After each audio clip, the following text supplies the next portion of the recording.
This conference will now be recorded. Okay, well, welcome everybody. Delighted to have you on board. I anticipate that we will have others join us before we're done. I would encourage you to keep your volume muted unless you have a question, and in that case, feel free to unmute, jump in, question, comment, challenge, correct. Love to hear your voices today. Okay, so we're going to be talking about the NAR settlement. This is the first time I've taught on this subject.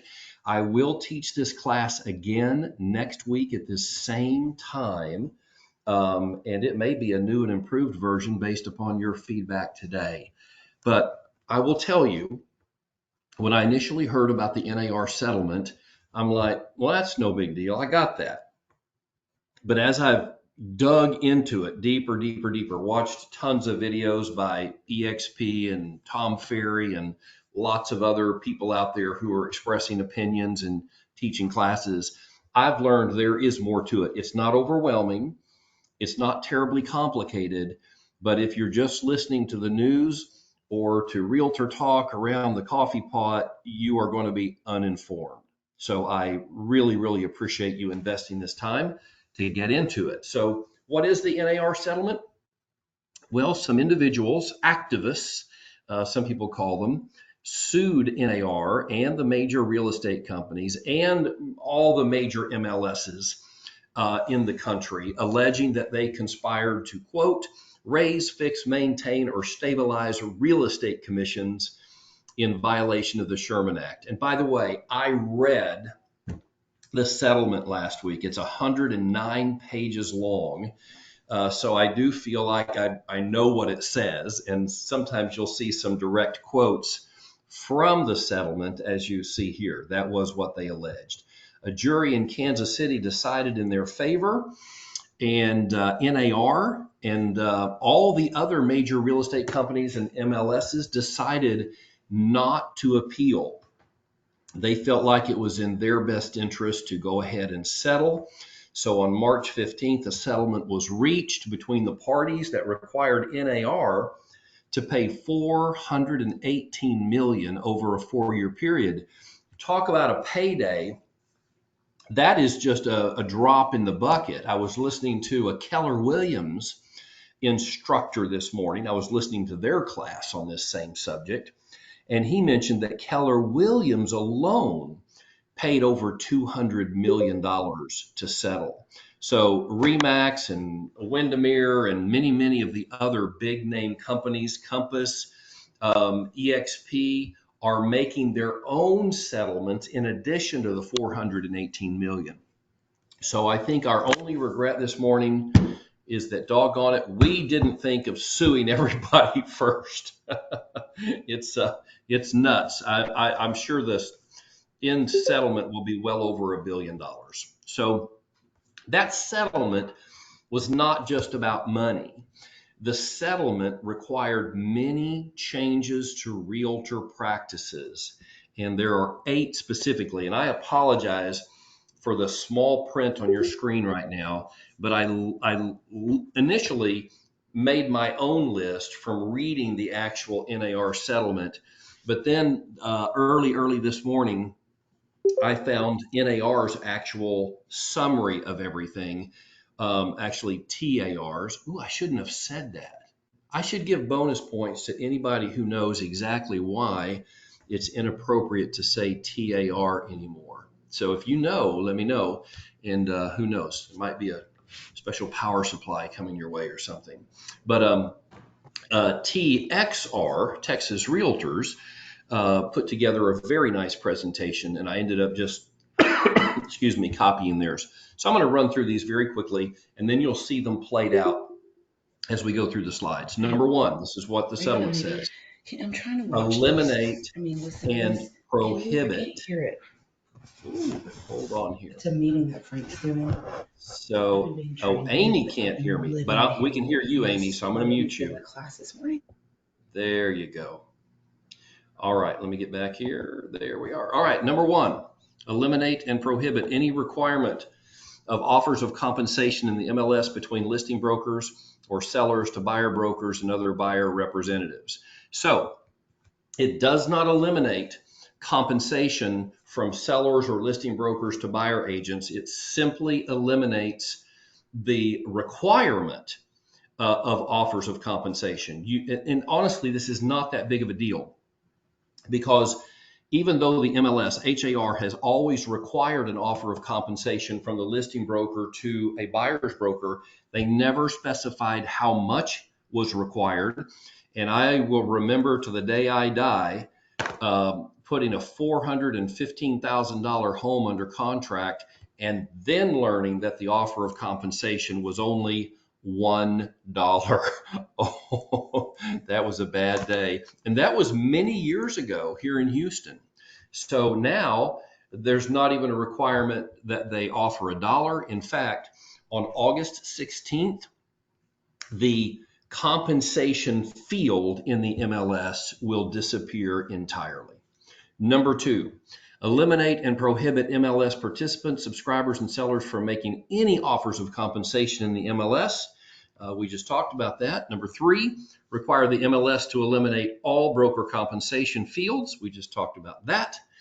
Require the MLS to not create, facilitate, or support any non-MLS mechanism for distributing compensation information. This is an important one, because if you've thought about this at all, what's happened in your mind, you're like, well, HAR could fix this.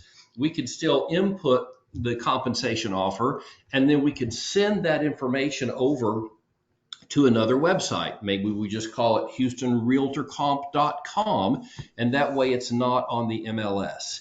But the activists were a step ahead of us. There's nothing that will prevent agents or brokerages or even networks of agents from creating websites to distribute compensation offers, but the MLS will not be allowed to participate in any way. They cannot be linked. There can't be an IDX feed. That information cannot come from the MLS. And in fact, as we just read in the first few points, the MLS won't even have that information. So it is impossible for the MLS to share it as of August 17th. Number 5, prohibit the use of MLS data or data feeds to directly or indirectly establish a platform with offers of compensation. That's kind of a repeat of 4, just phrased differently. Number 6, reinforce that MLS participants and subscribers must not, and MLSs must not enable the ability to filter out or restrict MLS listings that are communicated to customers or clients based on the existence or level of compensation. Well, again, that's a moot point, because as of the 17th, the MLS will not have compensation information.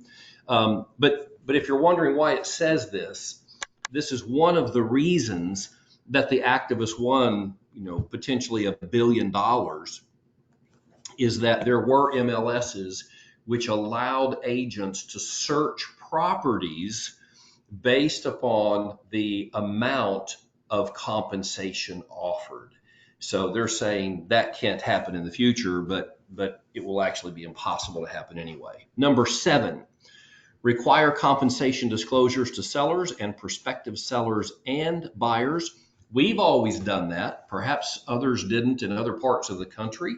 But if you think about our listing agreement and our buyer rep agreement, they all have compensation disclosures. Now, they've expanded under the settlement. And when we get into the actual contract documents, you'll see the new language that appears, just stating ad nauseum that rates are not set by law, they're completely negotiable, and on and on. Number 8, require MLS participants working with a buyer to enter into a written agreement with the buyer prior to touring a property. And that sound you hear in the background is realtors across America celebrating. This is actually pretty awesome, because in the past, buyers have used and abused real estate agents by asking us to show them property, but they will never commit to a relationship with us. And then after wasting 3 Saturdays, we learned that they called the listing agent and went and bought a house without us as their representative. That will not happen again. I love this part of the law. In fact, if the activists were trying to sabotage realtor careers, and I think that was a lot of it. If you've watched the news reports on the NAR settlement, the reporters were just gleeful as they reported the demise of real estate agents. Well, as Mark Twain said in the 1800s, when newspapers reported his death, news of his demise was premature. But it shocked me how gleefully people who misunderstood the settlement thought it meant that we would no longer be in business. We'll see what this means when we actually get into the new buyer representation documents. So hang on for that. All right, June 24th. So this was just a couple weeks ago. I keep wanting to say TAR. I'm trying to bite my tongue. Texas Realtors issued new forms that are compliant with the NAR settlement. The representation agreements, the amendment to the representation agreement, there's now a long form and a short form of the buyer-tenant representation agreement, an addendum to the TREC contract, and then updated broker compensation agreements between brokers and between broker and owner. I know that's a lot of gobbledygook at one time, but we're going to actually go through each one of these forms and you'll see exactly what the changes are. But the point is, these forms are available to you right now. I believe EXP has even updated the templates in SkySlope to include these new documents. You're welcome to use them. You're welcome to use the old documents, but as of August 17th, every buyer representation or seller representation agreement will need to be on these new forms, or you need to use the amendments that have been provided to amend the old forms. Y'all are being very quiet right now. So again, I just want to invite you, if I say something that doesn't make sense or you want clarity on, just jump right in. Otherwise, this train keeps on rolling. All right, let's get into the forms. The amendment to the representation agreement, TXR 2701. What this does is allow you right now or any time up through August 16th to amend your current representation agreement. And this could be for buyers or sellers. This is a very unique document, kind of like an IABS or a wire fraud notice that you can use with buyers or sellers. And it meets the requirements of the NAR settlement. So if you don't want to ask your seller to sign a new listing agreement or go through the 5 pages of the buyer rep agreement again with your buyers, just complete and have them sign this amendment. It brings everything into compliance with the settlement. Okay, TXR 2701. Then there is a new listing agreement, TXR 1101. They have amended paragraphs 5 and 11, and this really comes to the heart of the agreement. So we're going to take a minute and go through this in some detail.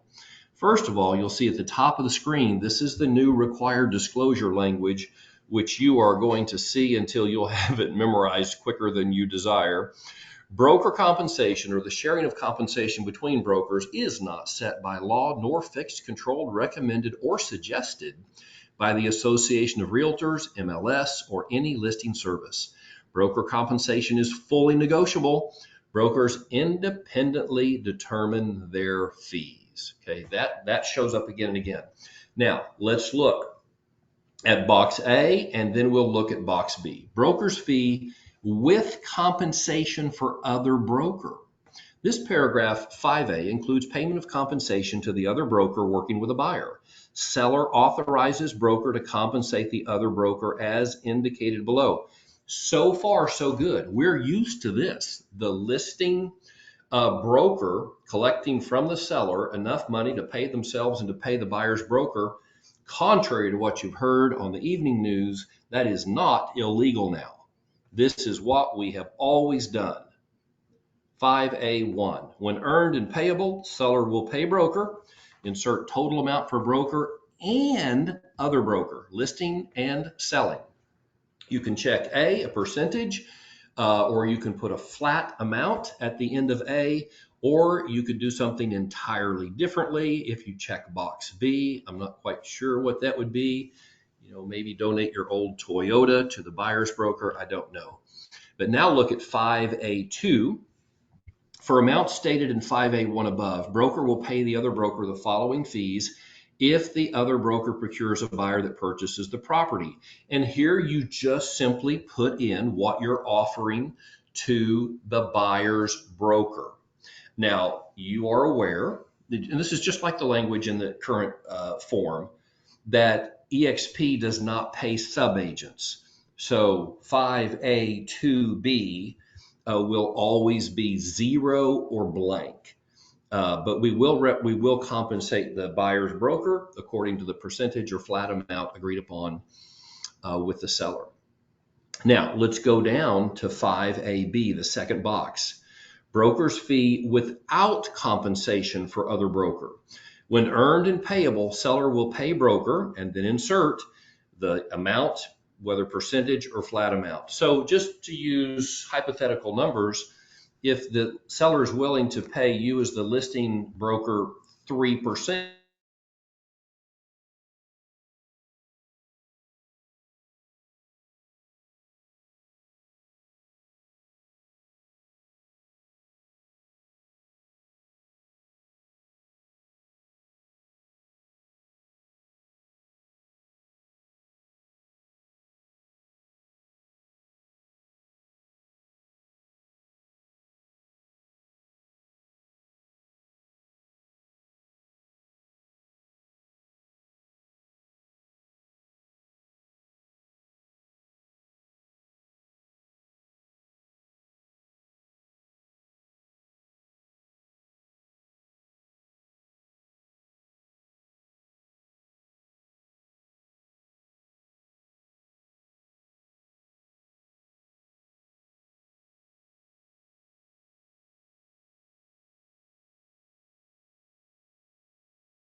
Excuse me, Frank,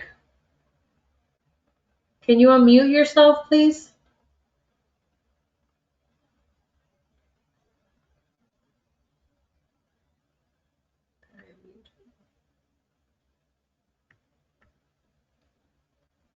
You mean you all didn't hear all that? No, we lost you way back in 5A. 5A, and you're still here. My goodness, I don't know what happened. That might have been a little power flicker or something. Let me go back. Thank you for letting me know. And we'll see what we can catch you up on. Let me go back. 5A. Did you hear the discussion of paragraph 11 at the bottom of this slide? No. No. Okay, my goodness gracious. Okay, so let me restart here on paragraph 11. So if the seller is willing to make a contribution towards buyer closing costs, they can give you an exact amount, or they could just say generally we're open to it. Or if they say no, that I'm not going to make a concession here in the listing agreement, and I'm not willing to make any offer of compensation to the buyer in the listing agreement, i.e. the MLS, they can still signal an openness to have a conversation to help the buyer cover the costs of paying their agent. Now let's look at the bottom of the page, paragraph 11F.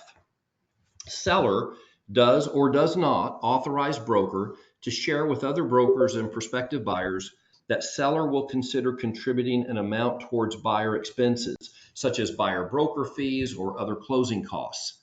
Seller is not obligated to pay any specific amount and has sole discretion to negotiate payment of buyer's expenses with the buyer under the sales contract.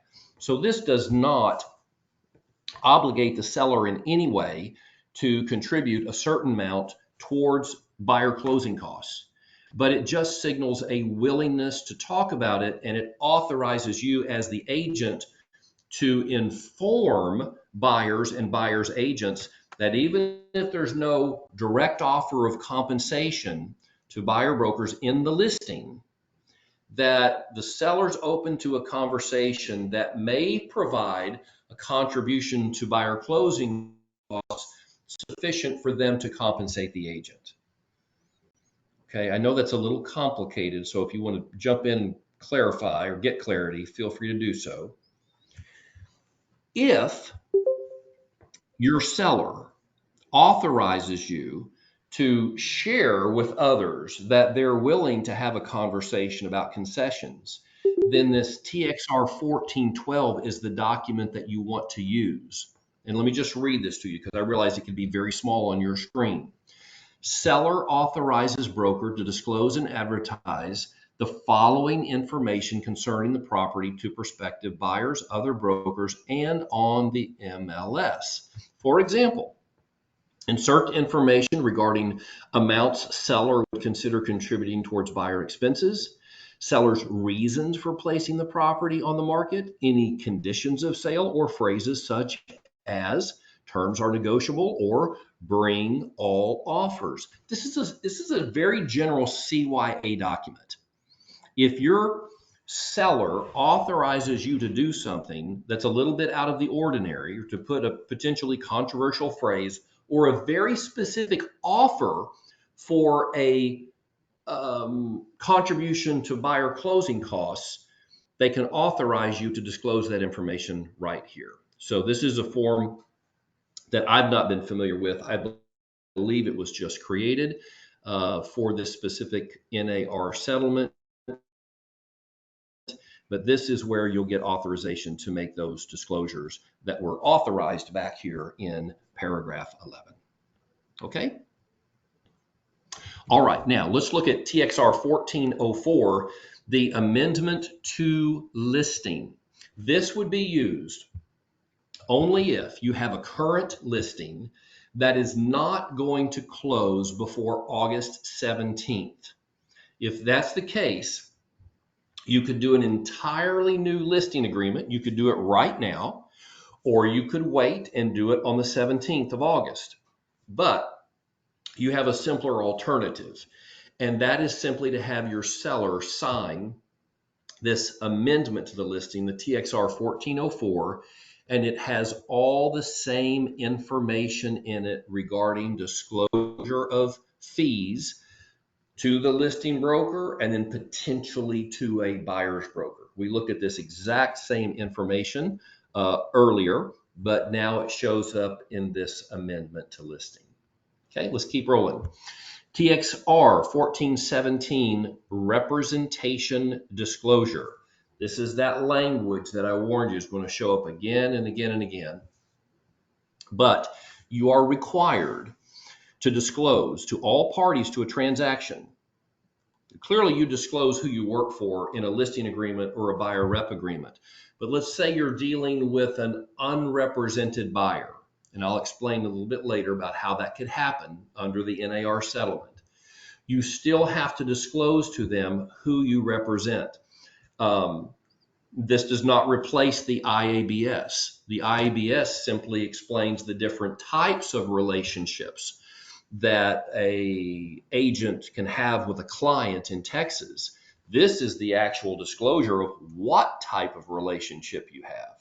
So, paragraph A, Texas law requires a real estate license holder who represents a party in a proposed real estate transaction to disclose orally or in writing that representation at the license holder's first contact with another party to the transaction or another license holder who represents another party to the transaction. That just means if there's somebody else that we're not representing, we have to inform them who we do represent. So here it is. Broker represents the following party. I represent the seller or the landlord, and here's their name. I represent the buyer or the tenant, and here's their name.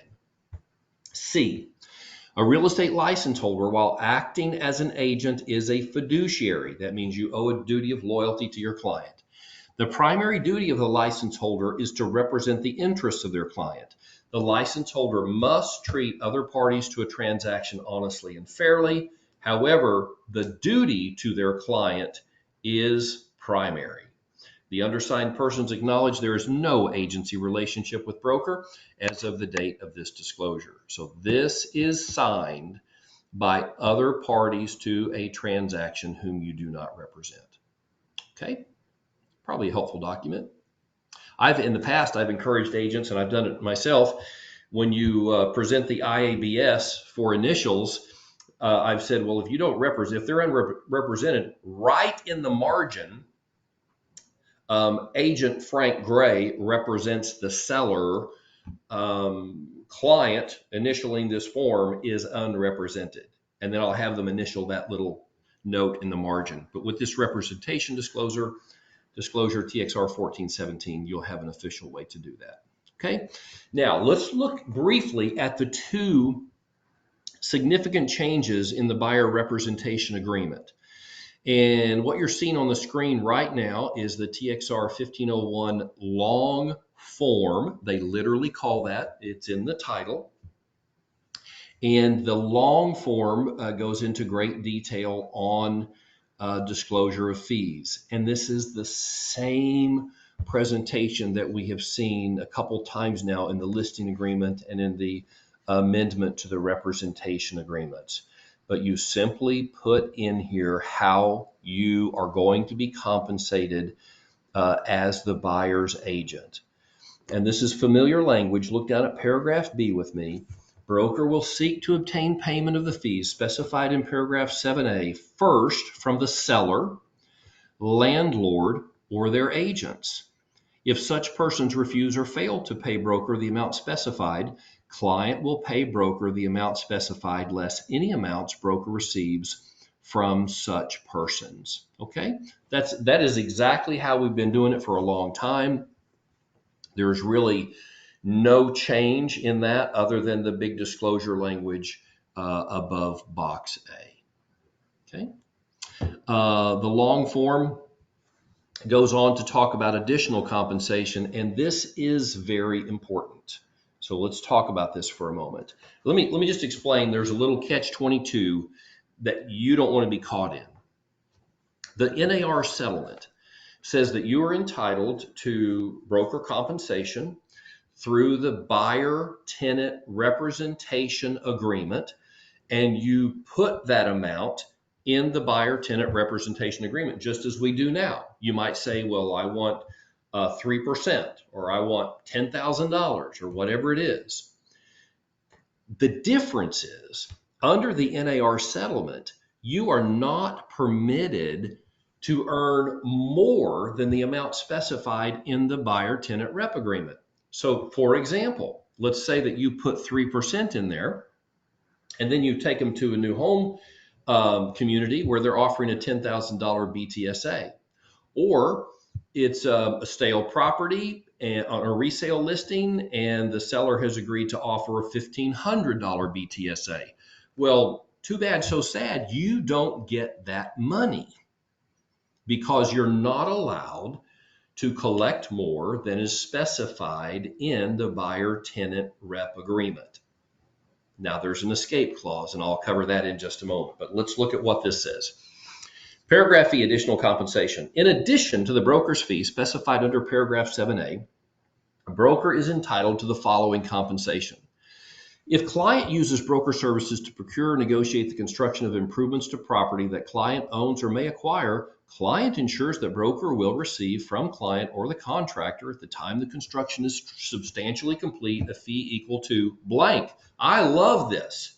I don't know if I've missed it, but I don't believe this language has ever been in our contracts before, that if we connect one of our clients with a remodeler or somebody who's going to do substantial work on their home, maybe even a roofer, that we can be paid a fee for making that referral. Pretty cool. 2, service providers. If broker refers client to any party to a transaction contemplated by this agreement to a service provider, for example, mover, cable company, telecommunications provider, utility, or contractor, broker may receive a fee from the service provider for the referral. I think that's awesome that it's actually in the document. Now, let's get to what is really going to come up more often. The final paragraph.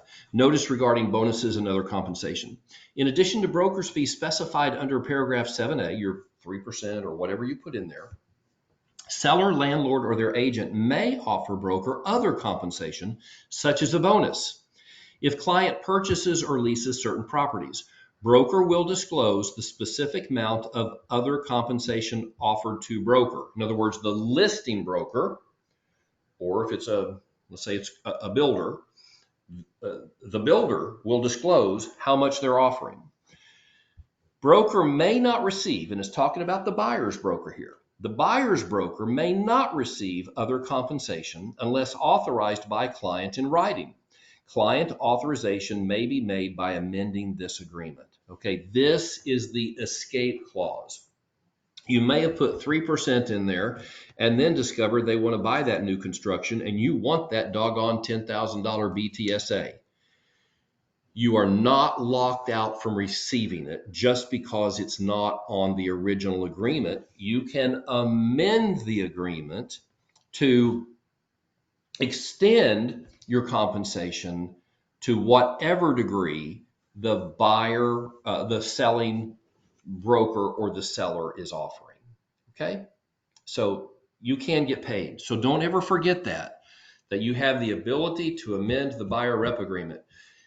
That's important because if you think about it, buyers are going to be nervous when they're filling out the buyer representation agreement, stating that they're going to be responsible for your commission if the seller doesn't provide it, when they've been watching CNN, who's told them that now buyer brokers are not going to be compensated except by the buyer, and they're going to feel like they're going to be on the hook for that. And so you're going to feel a lot of pressure to squeeze that number down. Well, I'll work for 1% or I'll work for 2%. Negotiate something fair to yourself, but then know that if there is an opportunity for more, you can always amend the agreement to get it. And you simply explain to your buyer at that time, hey, we're putting an offer on this new darling home. They're offering a bonus. By the way, they're going to pay the full amount of my compensation that's in the agreement plus another $5,000. I just need you to sign off on this It's a great deal for you, Mr. and Mrs. Buyer, because it's not going to cost you a cent and they're covering all of my expenses. But you'll need the amendment to do that. Now, the TXR 1507 short form is not the amendment.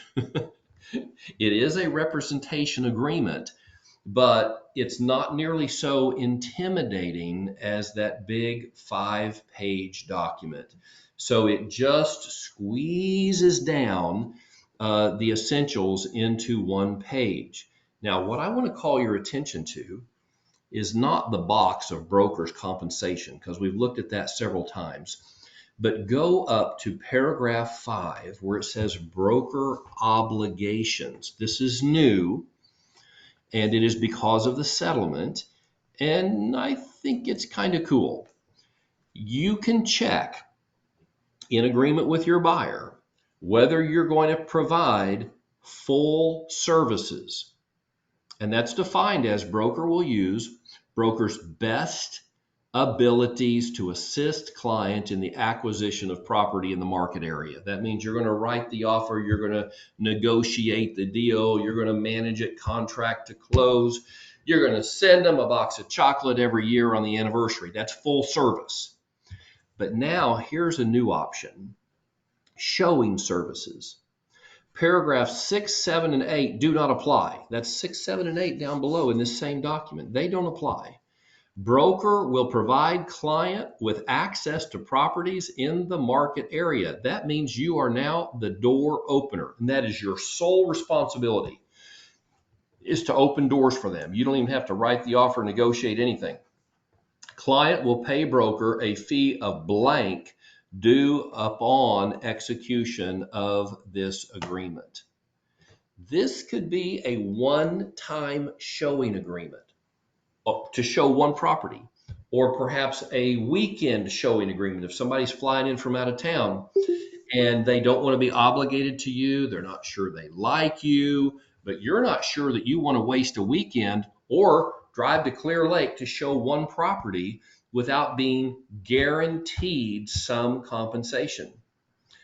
Keep in mind, under the NAR settlement, if you're not the listing agent or part of the listing agent's brokerage, in our case, if it's not an EXP listing, you are not permitted to show that property without a written representation agreement. And this one assures that you are going to be compensated even if it's on a one-time showing. Okay? It's a Frank, new I have form. a question. Yes, sir.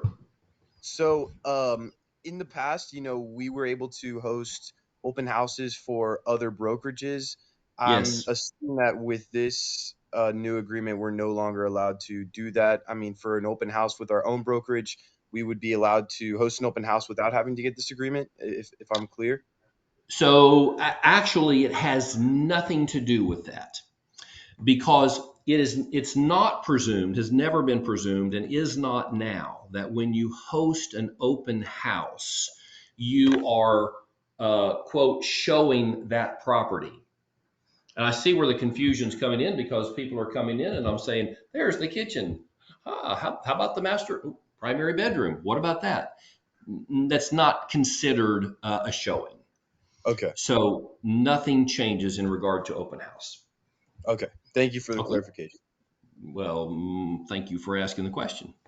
All right, TXR 1505, the amendment to the buyer-tenant representation agreement. Again, just like the amendment to listing agreement, this will only be necessary if you're currently under a representation with buyer or tenant and you're not going to close by August 17th. You could put them on the whole new document, or you could simply have them sign this amendment, which provides the same information. Okay? All right. TXR 2406, the addendum regarding brokers' fees. Now, this is a very interesting document, and you would find it completely confusing if somebody didn't explain it to you as somebody did to me. In the past, the listing broker's offer of compensation was essentially a matter of public knowledge if you were a member of the MLS, like title companies are. So when a title company is preparing closing docs and they're wondering how to compensate the listing broker and the buyer broker, they can simply go to the MLS and at least see what offer of compensation was made to the buyer broker. But that information is not going to be there anymore. The MLS won't even have that information. So how do you communicate to the title company how to split up the compensation? This is it. And you're going to be needing to use this new addendum on every contract. And you notice it's an addendum, not an amendment. That means that this needs to be included with the offer, buyer agents. It's included with the offer, and it simply describes who is going to be paid what. So it's easy to understand. I just want you to understand its purpose, and then you'll know that it's needed on every transaction, whether you're the listing broker or the selling broker. But if you're the selling broker, you'll want to include this in the offer docs. Okay. All right. One last one. The TXR 2405 referral agreement between brokers. This is not radically new. You put the dates that the referral agreement is active, but they have a checkbox here for one transaction during the term or multiple transactions during the term. This is not really a result of the NAR settlement, but I think just to clarify, because it's the old referral agreement did not specify one transaction or multiple, and lots of controversies erupt. When somebody thinks they're receiving a referral or somebody's giving a referral on one transaction and it turns into three, do they get a referral on the other two? Now the referral agreement clarifies that. One or multiple. Okay? All right, that, my friends, is the documents and the reasons for the documents, the primary outcomes of the settlement. And now let me just summarize it for you. This is from TXR. On June 24, a couple weeks ago, all forms vendors will have been updated and they are available now. You can use these forms now, even if the MLS has not removed cooperative compensation. And HAR is not going to remove cooperative compensation until August 16th. Use TXR 2701 on August 17th to update any representation agreements that are on the pre-June 24 versions to ensure compliance. TREC contracts are not changing at this time.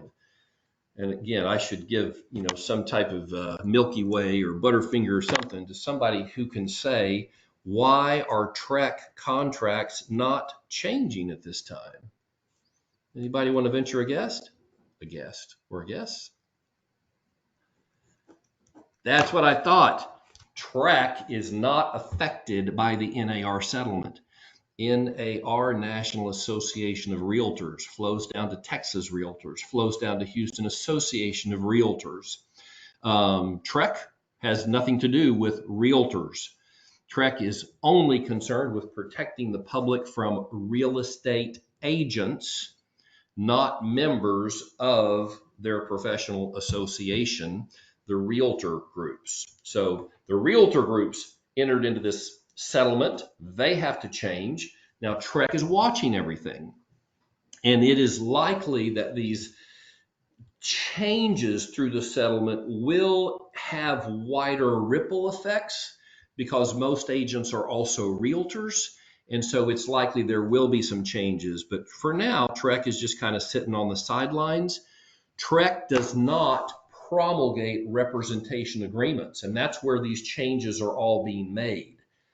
TREC only drafts and promulgates contract forms, not representation agreements.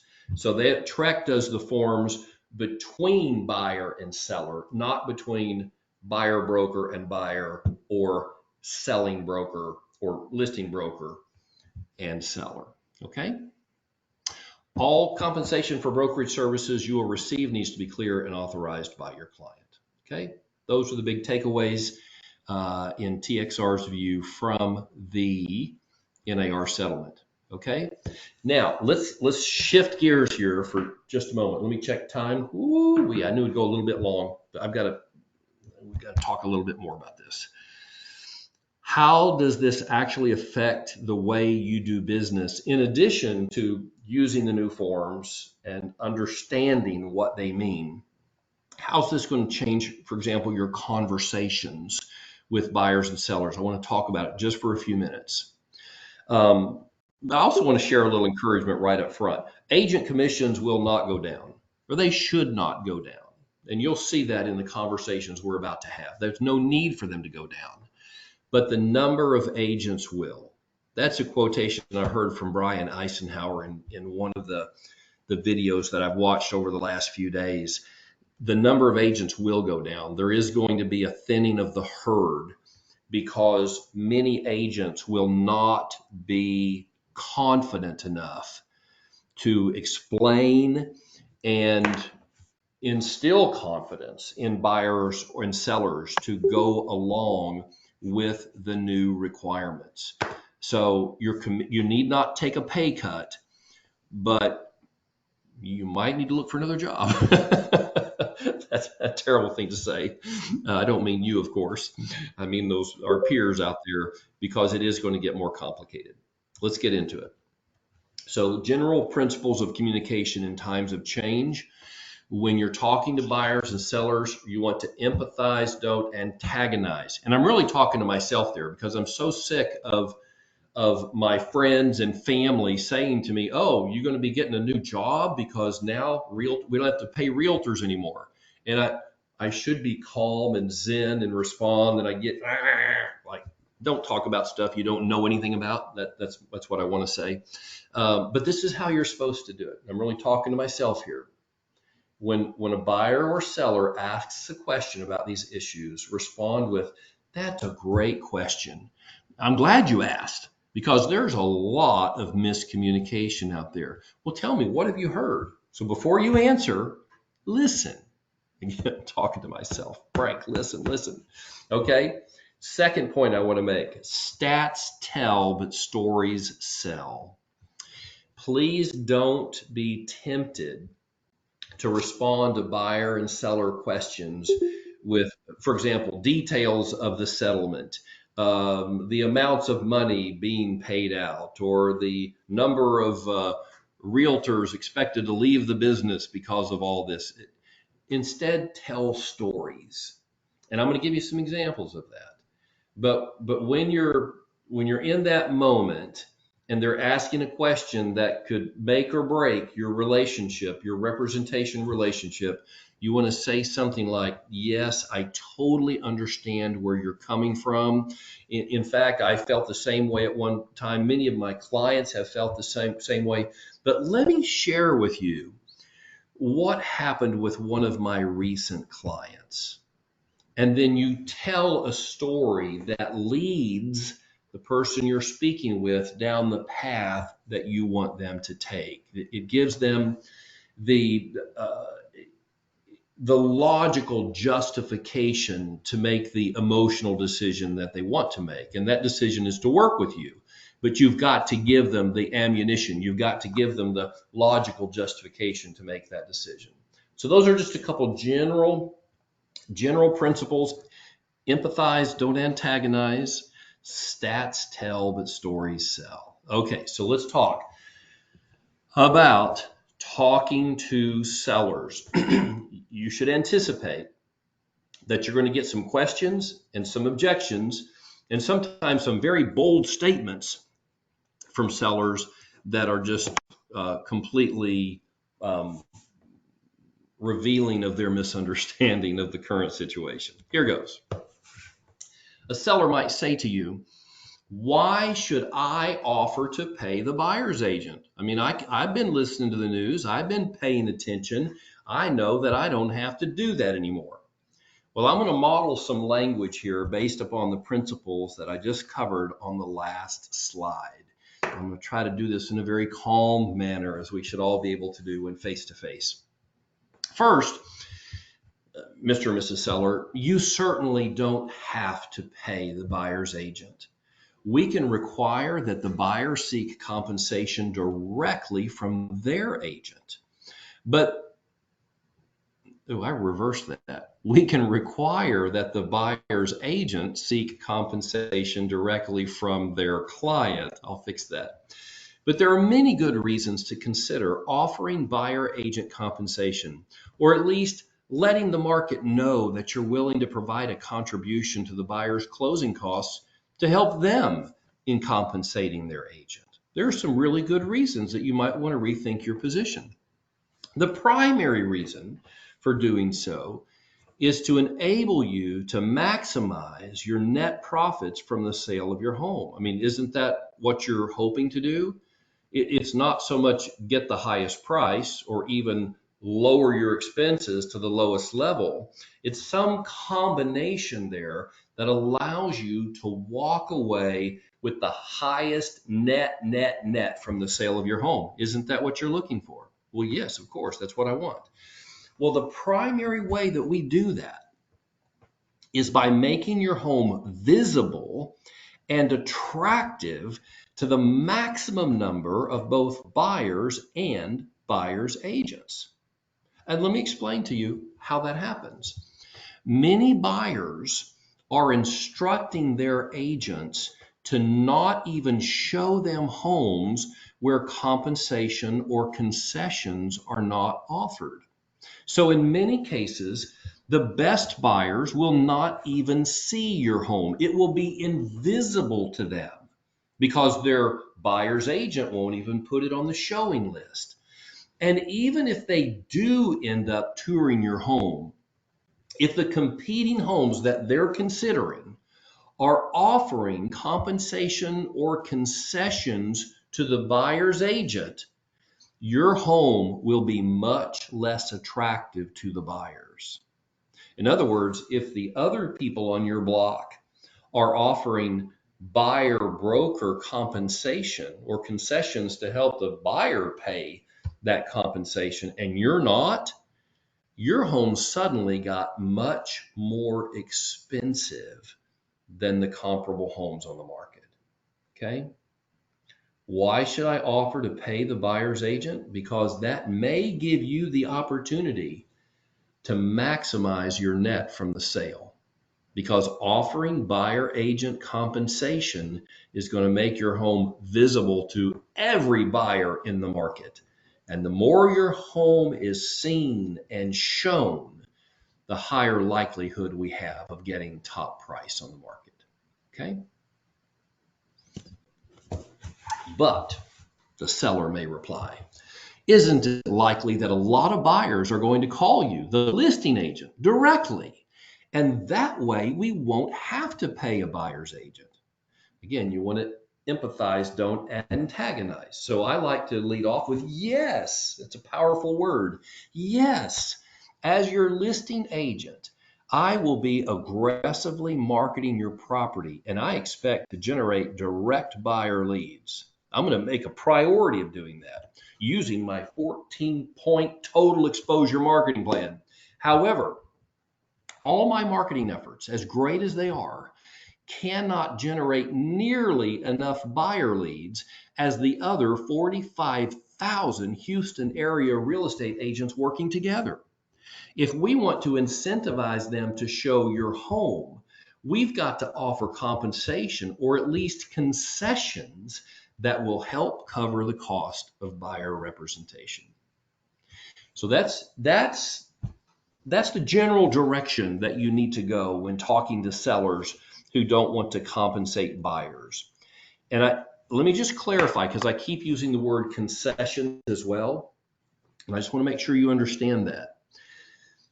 If the seller is not willing to offer buyer broker compensation, they can, through that paragraph 11, signal a willingness to provide a seller contribution to buyer closing costs sufficient to pay most or all of the buyer's costs to compensate their own agent. So compensation is a direct fee to the seller to compensate the buyer's agent. A concession is an indirect fee to the seller. They're just giving money back, a credit to the buyer to enable the buyer to pay their agent. And I don't want to presume that everybody followed me, so I'm going to pause just in case anybody has a question about that. All right. Let's talk about talking to buyers for questions or objections that you may get from them. So, for example, a buyer may say, why do I need to pay an agent?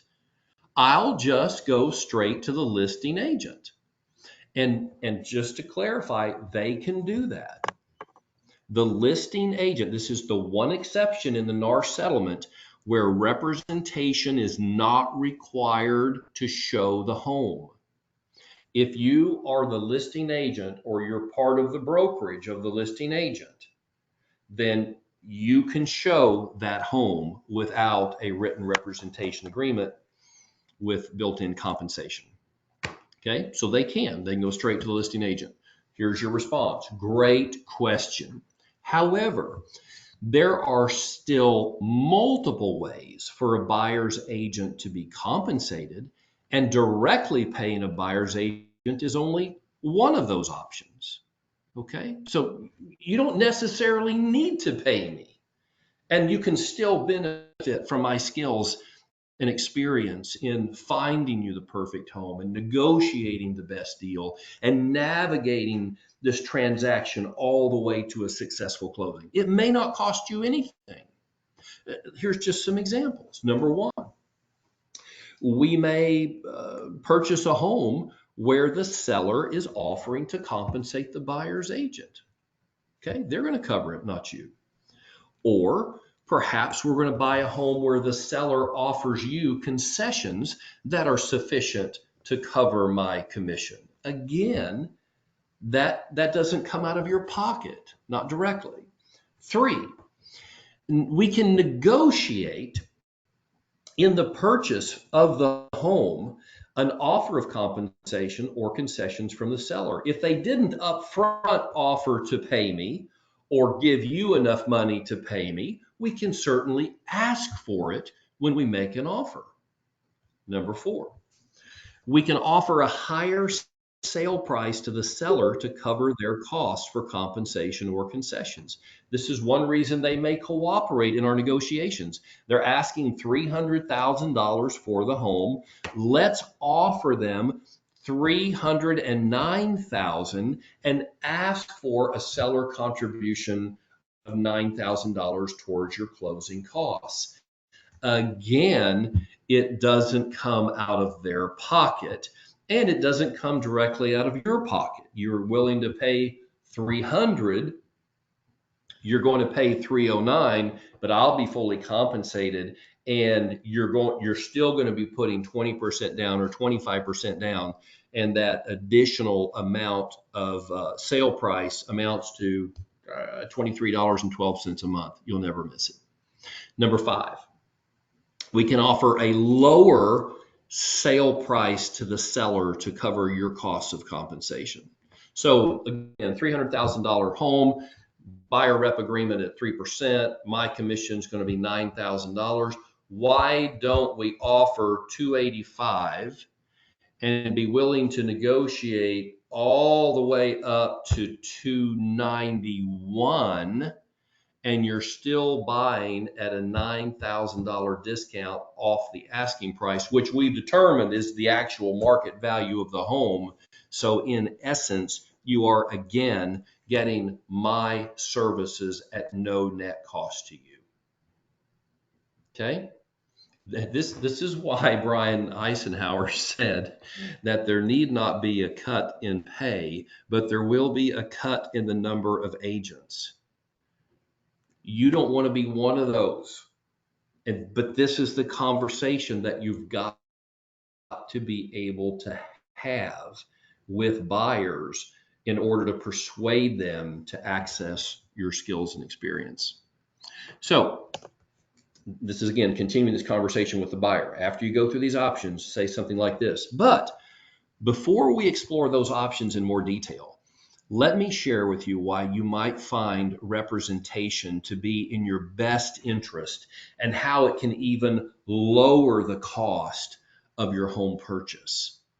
And at this point, you're going to go into your buyer representation conversation. Just like you have a listing conversation, you know what you're going to say when you sit down at the dining room table. This is maybe the most significant change of all.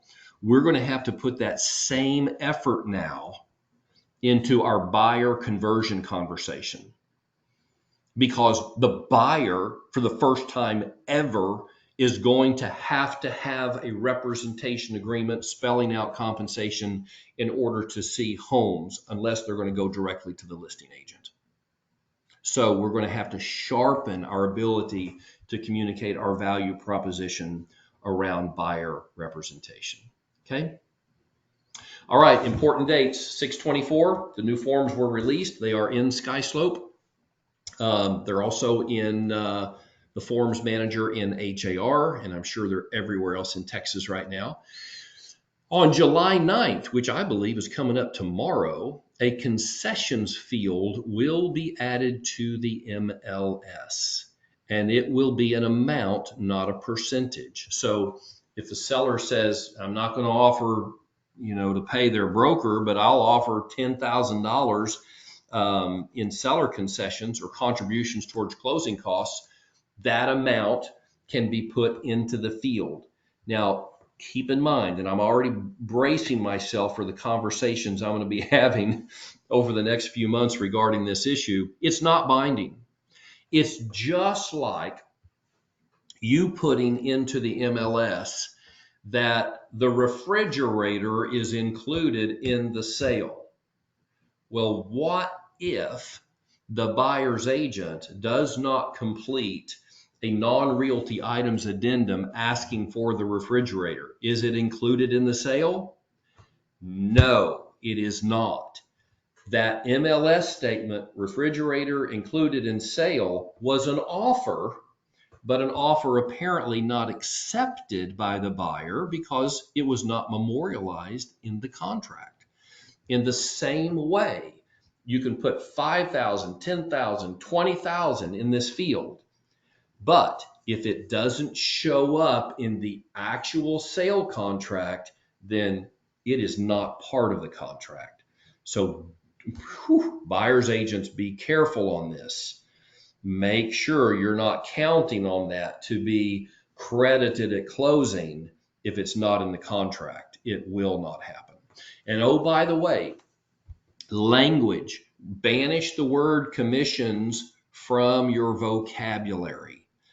Going forward, we're going to be talking about compensation and concessions, not commissions. And hopefully you've picked up on that in the conversation I've been having with you already today. Compensation, concessions, don't talk about commissions. On the 12th, the Broker Lawyer Committee will be reviewing TREC purchase contract forms to see if contracts need to be changed in light of the settlement. August 16th, the MLS offer of compensation will be removed from the MLS, from HAR. And then on the 17th, the NAR settlement changes go into full effect. Okay, those are just dates to watch for coming up. And now I am done talking unless you have some questions that I could help you with. Let me get back here and stop sharing my screen, and we can just talk. Okay, that was a lot of stuff. I appreciate y'all hanging in there with me. What do we need to clarify? Andy? I got a quick question, Frank. Oh, yes, sorry, Andy. go ahead, Joaquin. Yes. Andy can go first. Sorry about that. Oops, say it So again. my question, are we going to have to go to a different website to see if the property is paying any kind of concession or any kind of compensation? So the Other than- concession will be in the MLS. But remember, that concession is just a seller contribution to buyer closing costs. It can be used for anything, certainly your commission as well.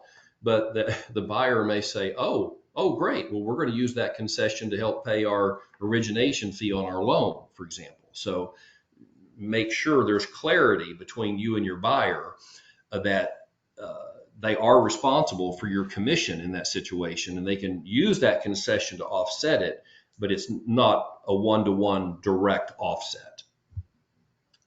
Okay, so there's going to be. So to your real question, is there going to be another website where we can find information on compensation offers? I think the answer is yes. I've not heard of one yet, but I guarantee you there's 1.5 million minds in the US right now, that's how many realtors there are, thinking about efficient ways to communicate offers of compensation. Because they can be advertised anywhere but in the MLS or any website that has an IDX feed from the MLS. But so, for example, we could set up a website, abbyteamoffersofcompensation.com. We could do that, and we could all go in there and load in individually our offers of compensation, completely legal. If we had tried to pull it from the MLS, it would be illegal, but it would also be impossible because the MLS is not going to have that information. T-shirts are fine, billboards are fine, flyers are fine. Putting signs inside the home is fine.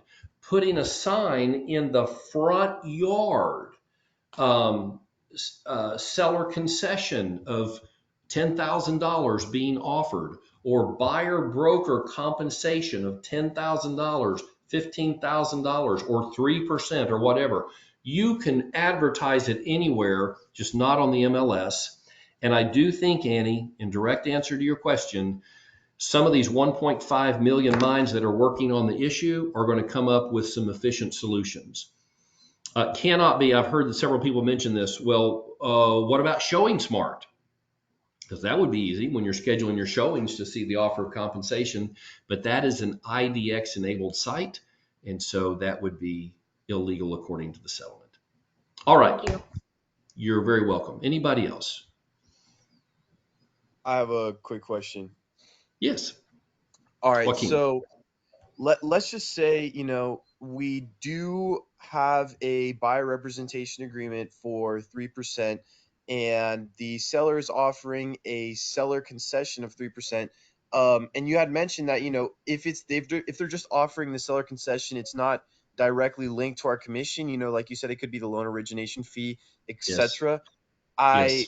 honestly have not encountered a situation where I've needed to require the commission from my buyer, but Yes. wouldn't that not be part of the closing costs? So, they're going to have to pay the closing costs anyway. So either way, they're going to have to pay it. Is there like a certain order? Will title not close unless the buyer agent has been compensated as per the agreement? Yes. That's Yes. just a couple questions I have. Yes. Yes, that is correct, unless the buyer's agent waives their contractual right to compensation. So you're going to get that agreement between brokers, that you're going to get that form completed that shows how all the commissions are distributed.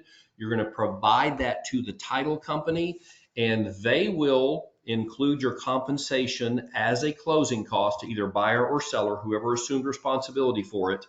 And if it was in the buyer rep agreement and there's not sufficient concessions to cover it, the concessions, a seller contribution is never linked to anything specific. It's just that, well, your buyer closing costs come to $17,000. You've got a seller concession of $10,000, so your net is $7,000. That's just how it works. So it won't be a one-on-one linkage. It'll just be a contribution to their overall cost package. So Marisol asks, will lenders change the percentage of concessions permitted for certain loans to accommodate the buyer compensation? Marisol, ding, ding, ding. What a brilliant question.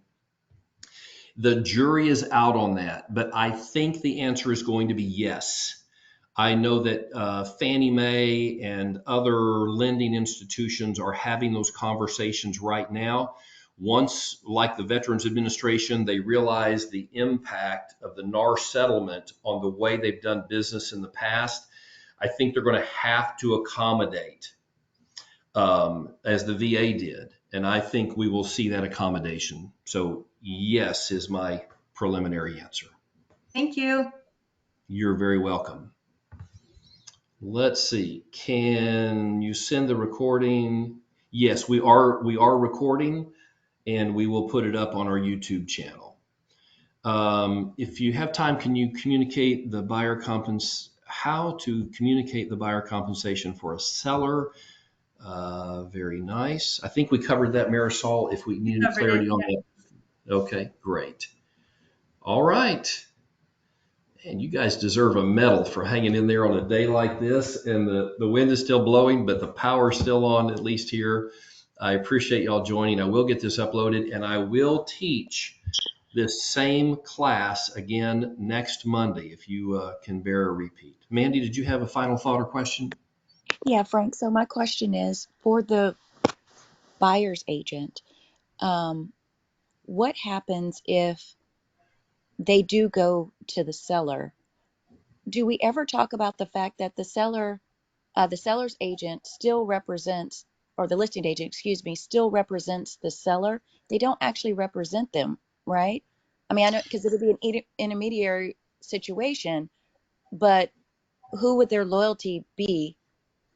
Because they Yes. won't really have. We don't talk about that a lot. And that's why I'm trying to say that's why we're so important, I feel, because we really Yes. are trying to represent the buyer. Yes. So thank you. I actually thought about that when I was putting my notes together on dialogue this morning. I will expand those slides next week to address that situation, because I think you're exactly right. An unrepresented buyer who says, I don't want to pay a buyer's agent. I'm good at negotiations. I know what I want. I'm just going to go directly to the listing agent and ask them to show me the property. The listing agent has a choice. They can show that property to an unrepresented buyer, or they could insist that that buyer sign a buyer representation agreement. And then the listing agent would move to an intermediary situation. Okay, thank you. Okay, you're very welcome. By the way, there's an opportunity there for the listing agent to double end it just like they do now. Because if their listing agreement said, 3% listing broker compensation, and then they put, 3% in the buyer rep agreement, I believe, and this question's been floating in my mind, but I believe they can get 6% on that. Because the offer of compensation from the seller was to the listing broker for the listing. It was not to compensate. It was very specifically was not to compensate the buyer's broker. So I believe that there's an opportunity to double end that in that situation. Somebody else? All right, 3, 2, 1. All right, appreciate you guys being here. I'm going to be around this week, depending on the weather. I'll be at the office or I'll be at home, but the phone rings either place. And happy to help you anytime. God bless. Stay safe.